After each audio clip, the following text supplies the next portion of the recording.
మండలంలో మరి భీమనపల్లి మారయ్య నామాపురం గ్రామానికి సంబంధించినటువంటి వ్యక్తి ఈ వ్యక్తి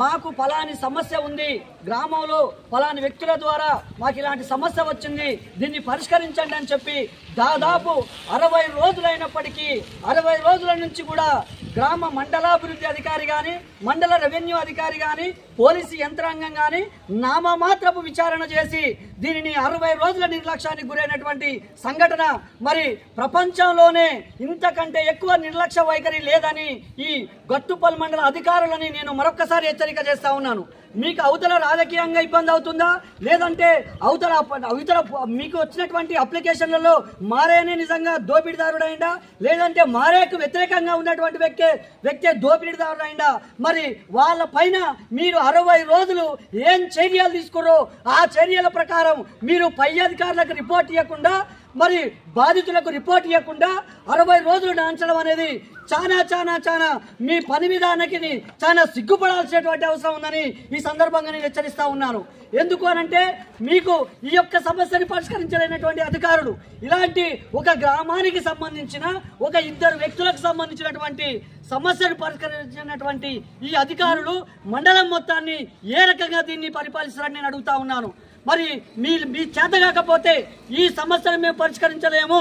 ఈ సమస్య మా వల్ల కాదు, ఈ సమస్య వల్ల ఫలాని వాళ్ళదే తప్పు, ఈ సమస్య వల్ల ఫలాని వాళ్ళదే తప్పని రిపోర్ట్ ఇవ్వకుండా మరి నిర్లక్ష్యం చేస్తున్నారంటే మీరు బాధితుడి వైపున నిలబడరా, లేదంటే నిందితుల వైపు నిలబడరా, లేదా అధికార యంత్రాంగం వైపు నిలబడరా అనేటటువంటి స్పష్టత మాకు మీ నిర్లక్ష్య ధోరణిలో నుంచి మేము అంటున్నాం. మేము నిజంగా ఎమ్మెల్యే రాజగోపాల్ రెడ్డి అనుచరులు ఈ విషయంలో ఇన్వాల్వ్మెంట్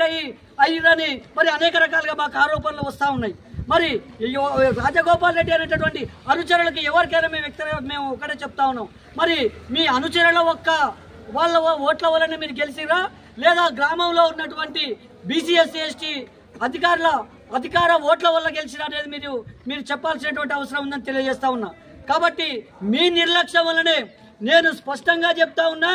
నేను క్లియర్గా చెప్తా ఉన్నా,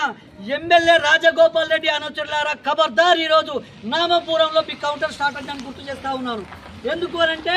మీరు మానవత్వం లేకుండా సిగ్గు శరం లేకుండా ఒక దళితుడికి అన్యాయం జరుగుతుంటే మీరు పరిష్కరించాల్సినటువంటి వ్యక్తులు కాకుండా దీన్ని అడ్డుకుంటున్నారంటే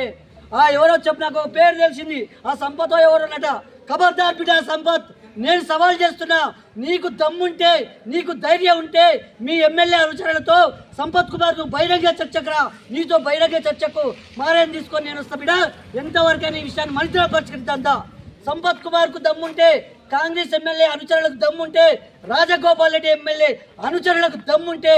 అవతల వ్యక్తులను తీసుకొని బహిరంగ చర్చకు ఎంఆర్ఓ కార్యాలయానికి రండి, యువతల మారేని తీసుకొని నేను ఎంఆర్ఓ కార్యాలయానికి చర్చకు వస్తా బిడ, మన ఇద్దరం పరిష్కరిద్దాం. ఈ చేత కాకపోతే దీన్ని ఎక్కడి వరకు తీసుకుపోవాలో బిడ అక్కడి వరకు తీసుకుపోతామని ఈ సందర్భంగా మీడియా ముఖంగా ఎమ్మెల్యే అనుచరుల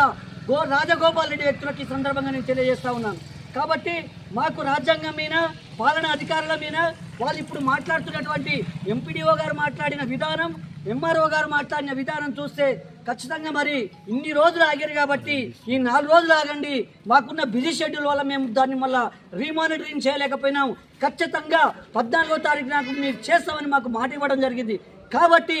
మేము మా చేయాల్సినటువంటి కార్యక్రమాన్ని 14వ తారీఖు నాడు వరకు వాయిదా వేసుకొని 14వ తారీఖు నాడు దొరకకపోతే రాజగోపాల్ రెడ్డిని ఎక్కడ ముట్టడియాలో ఎమ్మెల్యే అసెంబ్లీ తర్వాత ఎమ్మెల్యే క్వార్టర్స్ ముట్టడిస్తాం, ఎమ్మెల్యే ఇంటిని ముట్టడిస్తాం, ఆర్డీఓ ముందు భారీ ధర్నాకు పిలిపించి రాజగోపాల్ రెడ్డి అనుచరుడు ఒకవైపు, ధర్మ సమాజ్ పార్టీ మారయ్య వైపు ఒకవైపు నిలబడి మహా కార్యక్రమాన్ని, మహా సంగ్రామాన్ని రాజగోపాల్ రెడ్డితో మా యుద్ధం